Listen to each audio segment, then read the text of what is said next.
Hello my dogs, it's Simon here. Welcome back to the Hermit's Cave. I hope everybody's having a fantastic, relaxing weekend.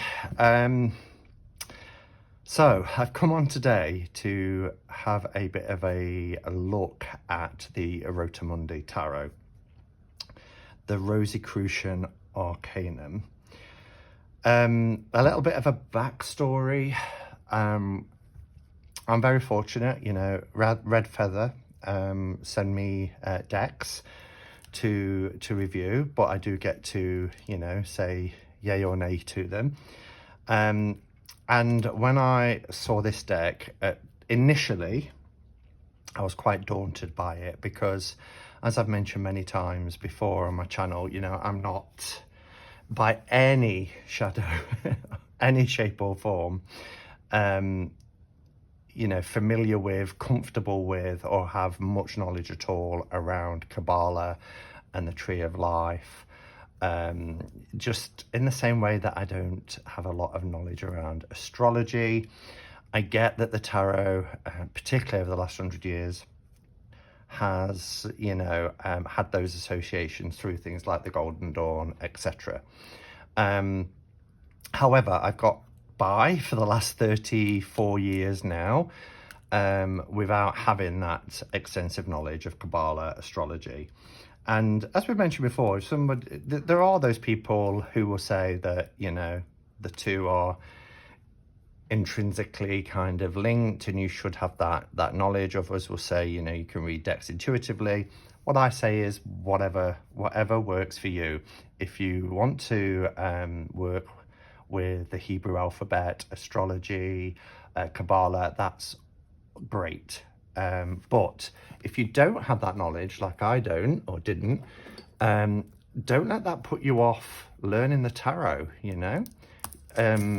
whether that's Marseille or whether that's the Rider-Waite-Smith, Thoth, whatever. All you need is a deck, and perhaps a good guidebook to get you going.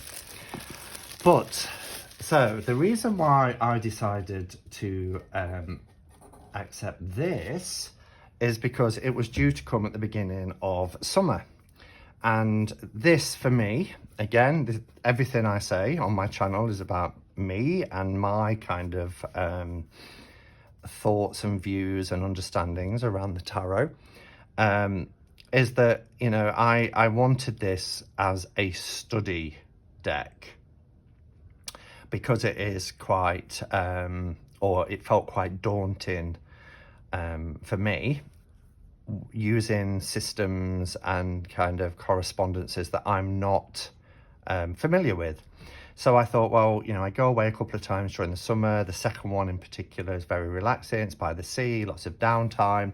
So I thought this would be a great deck to start to dive into and learn about. But there was a delay on it, so it only came in this last few days, which now it's arrived at my busiest time of the year, academic year, right, and all that. But nevertheless, there will be a time in the not too distant future where I'll be able to really sit and in particular go through the book and the cards. So for me, it's a study deck. I wouldn't say it's ideal for newcomers to tarot.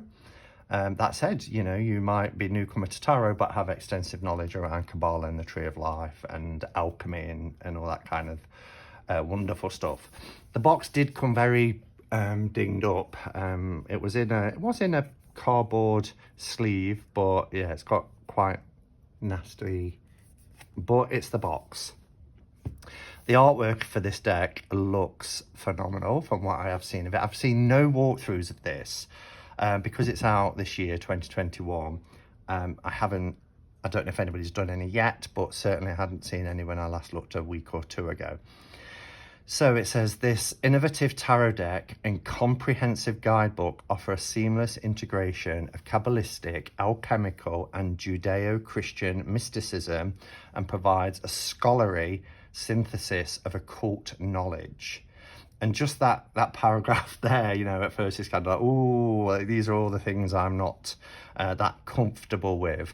But, you know, we're all students of the tarot, no matter where we are, whether we've been reading for a day or whether we've been reading for 50 years. You know, we're still always learning, and it's good to always kind of further learn and study and expand our knowledge. And it details,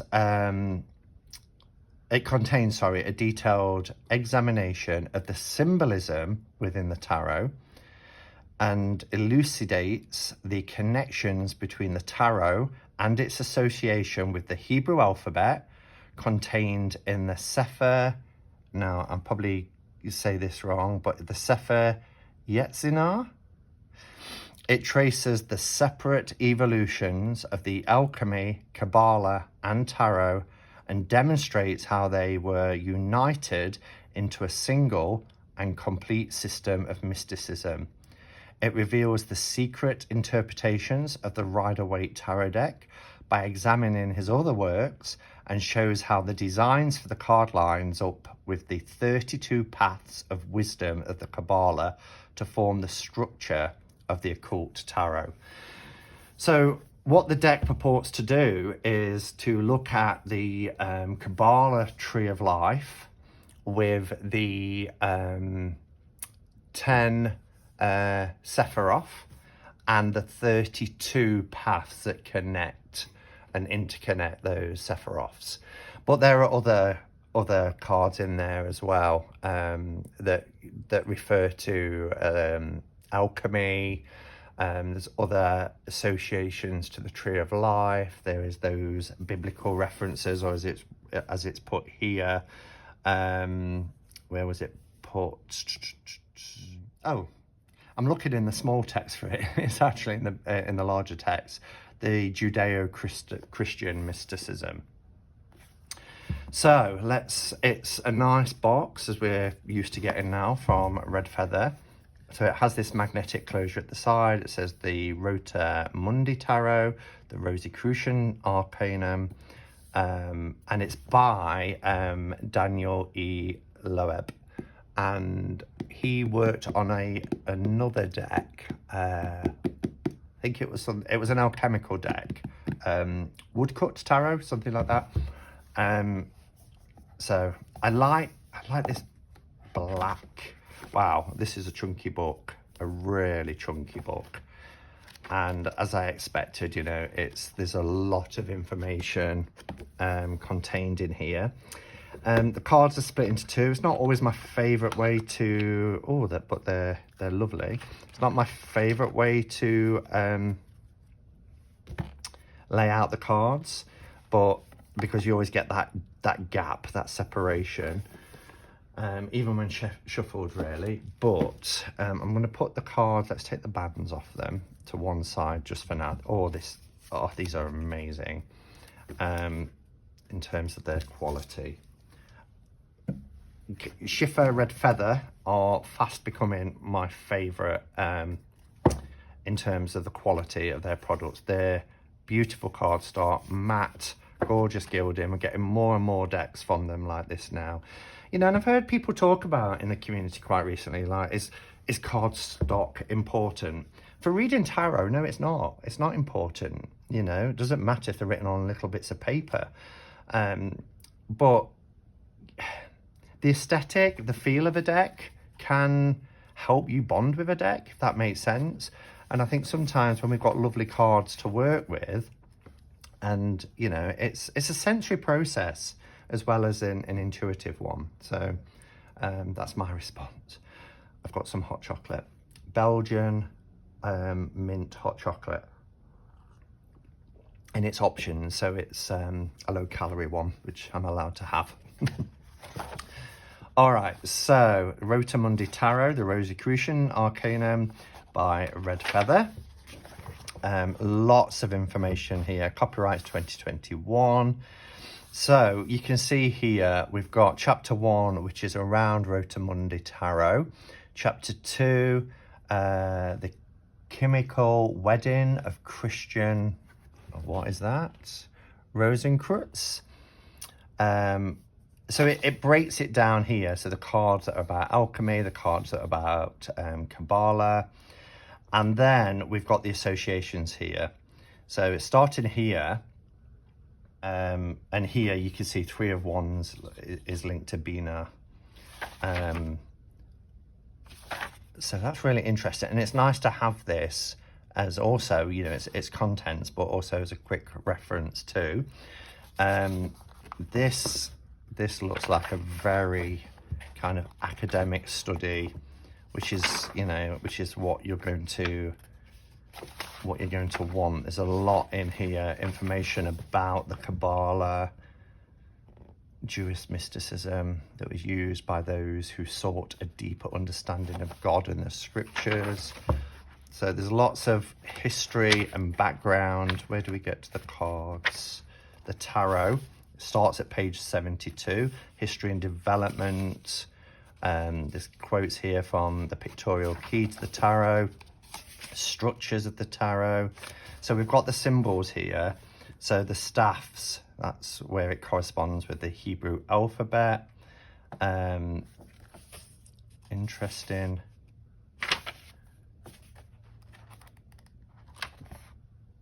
Tarot reading process, the Celtic cross. So we've got about spreads. And then we've got here, starting at page 105, the 32 paths of wisdom. And that's these connecting points. So you've got your 10 Sephiroth.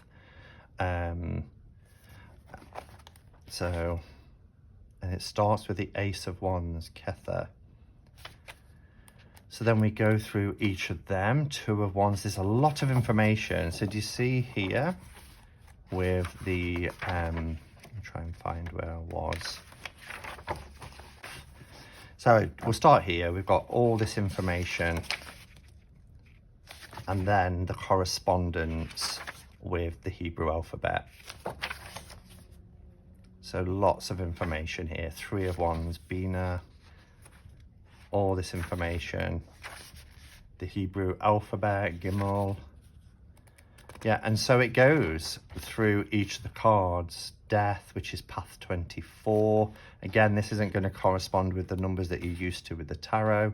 Path 28 is the star. So it's linking the tarot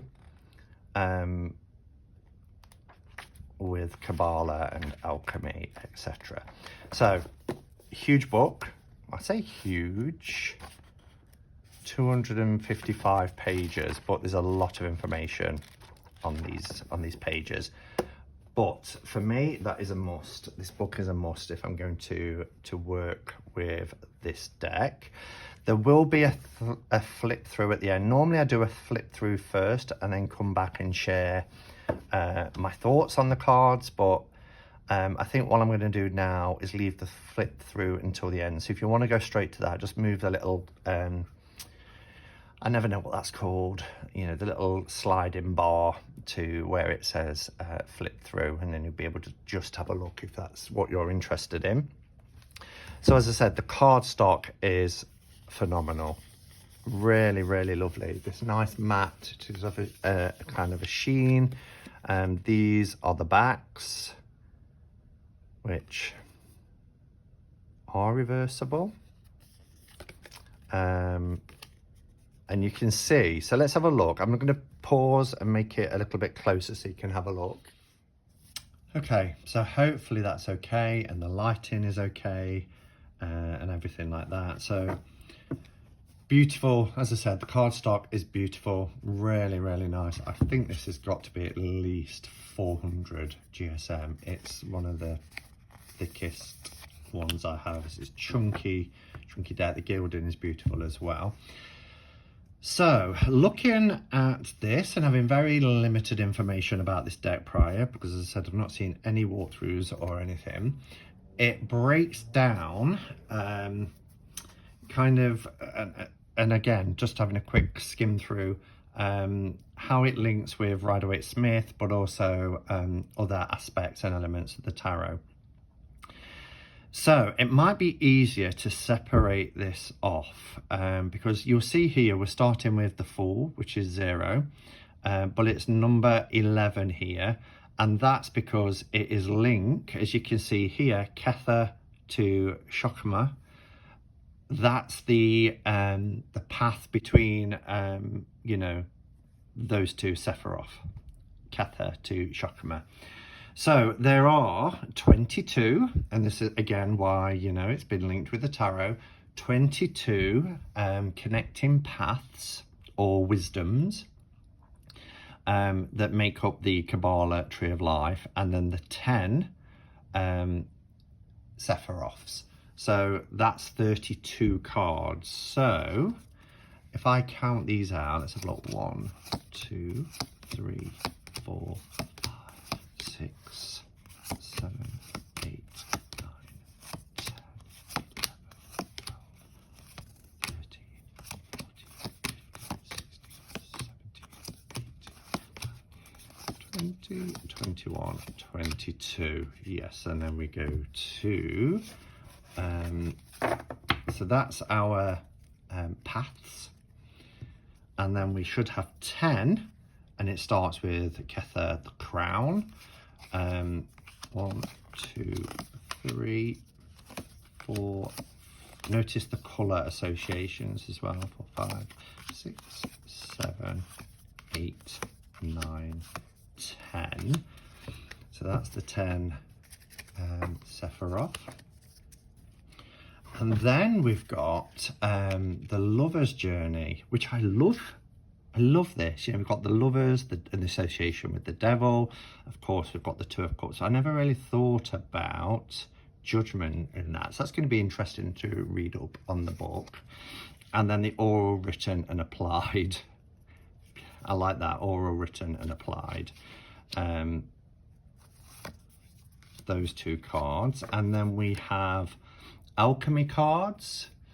So you can see here the Chemical Wedding and the Magnum Opus. Let's pop these ones to one side.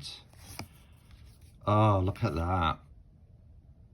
These conjoined twins here, male and female. The artwork in this deck is incredible. House of Wisdom, Alchemical Process, Gateway to Eternal Wisdom, Kingdom of God. Then we have these kind of associations again with the Tree of Life. Here, these cards, Tree of Life. So there's so many aspects to this for study, and then we get what was referred to as Judeo-Christian cards. We've got Matthew's chapter 25 to 28, Luke chapters 7 to 12, John chapters 7 to 12, Mark chapters 7 to 12, and then we've got these cards here, New Endeavors, Two of Swords, you see. So that we've still got the associations here. 3 of Swords, 4 of Swords, 5 of Swords, 6 of Swords, and so on. Page. It's incredible. Okay, so that's the elements that make up the deck, not the element. So I'm going to pop this back. And actually, rather than start with what would start with the Fool, with these kind of paths that connect, I'm going to start with the 10 Sephiroth. So you can see how the card is constructed. We've got here, which is like the Ace of Wands. We have an elemental symbol, which is air. Interesting that we've got Ace of Wands, but we've got the Ace of Swords here. Again, further study. Now this is Kether, which refers to the crown.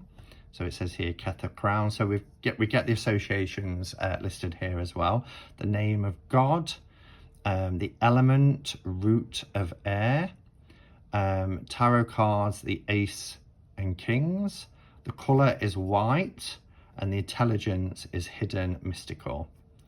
And this is how each of these cards, for these 32 cards anyway, the 10 Sephiroth and the 22 connecting paths, that's how it's made up. We've got fire here. Again, we've got 2 of cups, but we get 2 wands there. Do need to look that up. Shokma, which is wisdom. Now, the only thing I've ever gone, and you can download images on iPads and stuff like that, which tells you here. So we saw for this first card that it's crown, okay, which is Kether, crown. So you can see here, Kether, crown. So, but there will be some kind of slight variations into its pronunciation or how it's written. But so, for instance, we've got here Shokma, but here it's Hokma. And that's wisdom, as you can see, wisdom, which is the second one, which is this one here. Okay, so a little simple graphic like this that you can get online can be really helpful too. But these cards are doing a really good job in explaining them. So, and then we have 3, which is Bina. So we started to come down the left hand side here, and that's about understanding. Elohim, Yahweh, Elohim, for the name of God, the element, the root of water. Tarot is the 3s, queens, swords and staffs. The colour is black. So black is the kind of presence of all colours. Although I was always told that white was the presence of all colours. And if you had a spinning wheel with all the colours of the rainbow on, it would spin at a speed that it become white. So I was always told that white was all colours and black was devoid of colour. But anyway, perhaps that's not in mystic terms. Intelligence is sanctifying. So you see it works its way through here.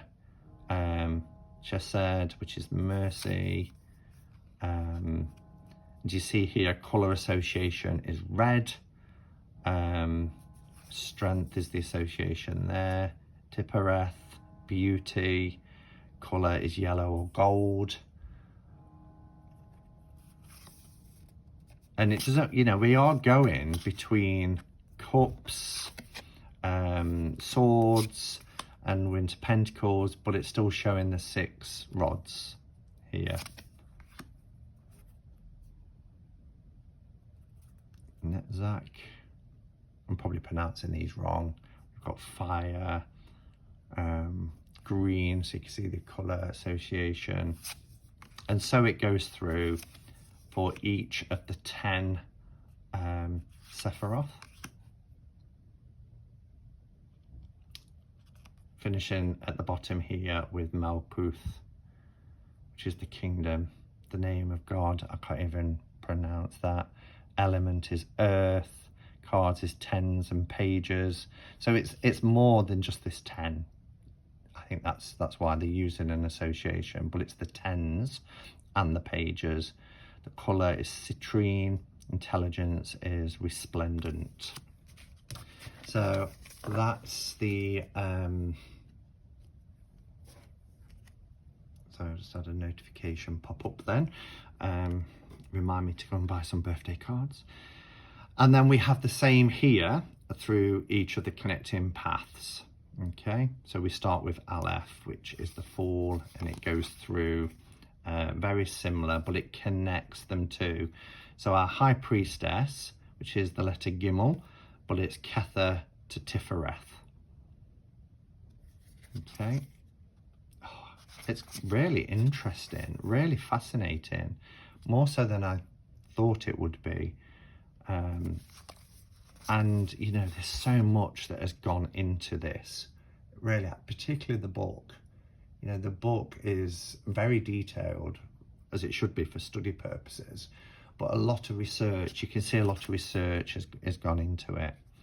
Letter Yod, air for the hermit. I've got to look at the hermit, haven't I? Yod meaning hand, finger, intelligence is will. Path 20, which is prudence. You see it here. And it's between Chesed to Tithareth. Attribute is working. Tribe of Levi. Virgo, traits is companion. So it works all the way through here, through our major arcana. Okay, so the Fool all the way through to the major arcana. And then we've got here the Lover's Journey, as I've mentioned, oral, written and applied. And then we have the Secret Temple, breaking down aspects of the Tree of Life. The 3 pillars.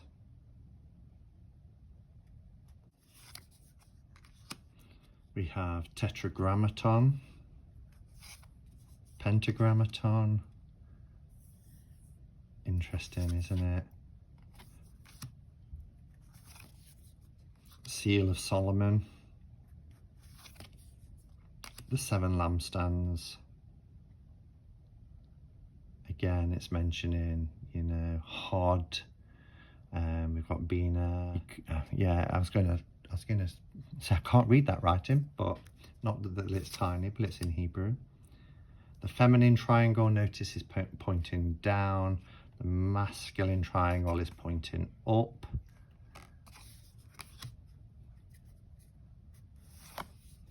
I mean, there's a lot to study and learn about this deck, but I do feel, even for somebody like me who's, you know, found it to be quite daunting, and still do to a degree, I do think it's broken down in such a way that it would make study easier.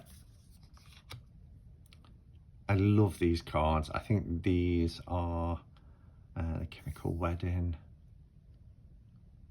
Oh, look at this, opposites, masculine and feminine.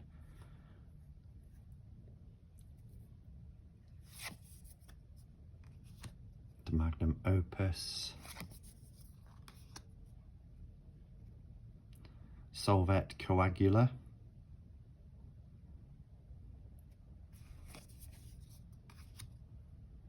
Oh, Resbina, 2 things. 2 but not 2.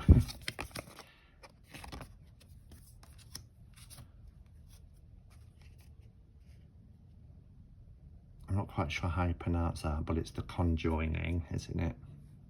Look at the art.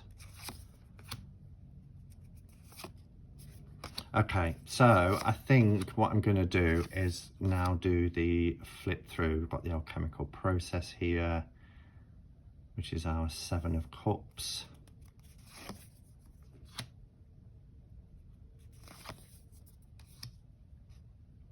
So we're going through the cup suit now and how it links to either Kabbalah, alchemy, etc. So we've got the King of Cups here, Queen of Cups. Oh, so that was Knight of Cups. Oh, I wish it was a KN. And then we've got the King of Cups, which is the Kingdom of God. And then we've got the Matthew chapters here, which is Page of Pentacles.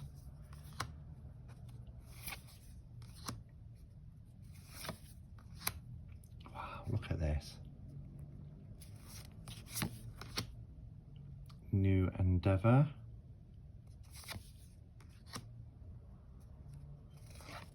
Wow.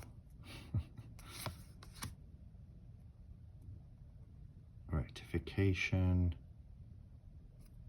3 of Swords. External influence. Okay. So if you want to see all the cards, I'm now going to do the flip through. So we'll be starting with the paths, going through the Sephiroth, through the Lover's Journey, and into the alchemical cards, the associations with the Tree of Life, and the biblical references.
So there you have it.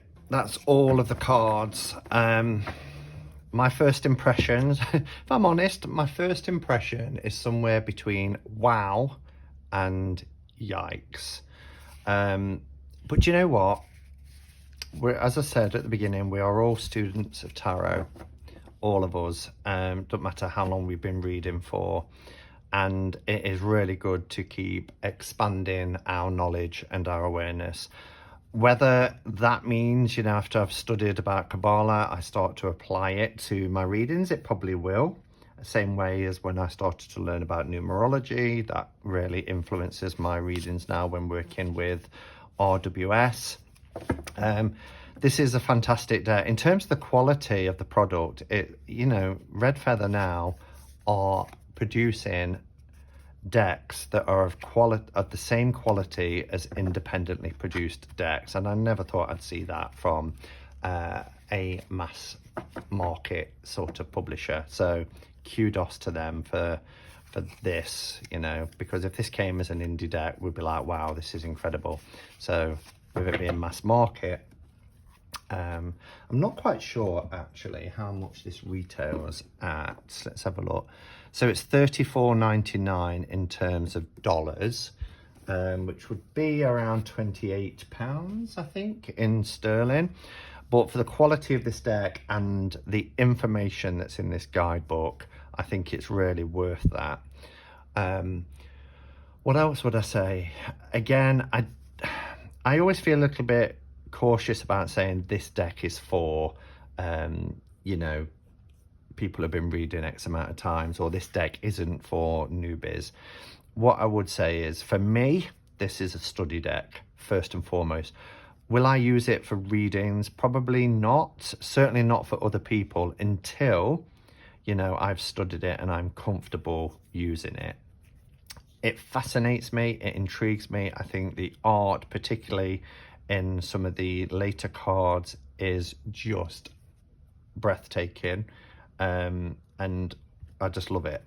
But it's nice also to see how these have been broken down into the categories of the 32 paths, the Hebrew Sephiroth, the Lover's Journey, alchemical cards, associations with the Tree of Life, and the Judeo-Christian references as well. So there's a lot to study and learn about this deck, and it's daunting initially, but then isn't everything daunting at first when we don't have particular vast amounts of knowledge about a certain subject? But yeah, I'm happy to dive in and have a bit of a read and study and take some notes and then see how I go. Let me know your thoughts. Is Kabbalah and alchemy important aspects of your tarot practice in terms of your readings? If so, what do you think to this deck as a kind of you know, study purposes?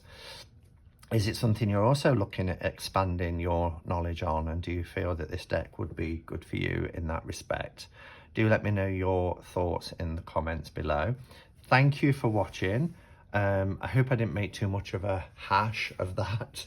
I always feel a little bit, I like to give you the first impressions of opening a deck and sharing my first impressions, but sometimes the downside to that is not knowing enough about the deck. It can come across as a little bit of a car crash, so I hope that wasn't the case. But thank you for watching, everyone, and until next time, go in peace. Namaste and blessed be.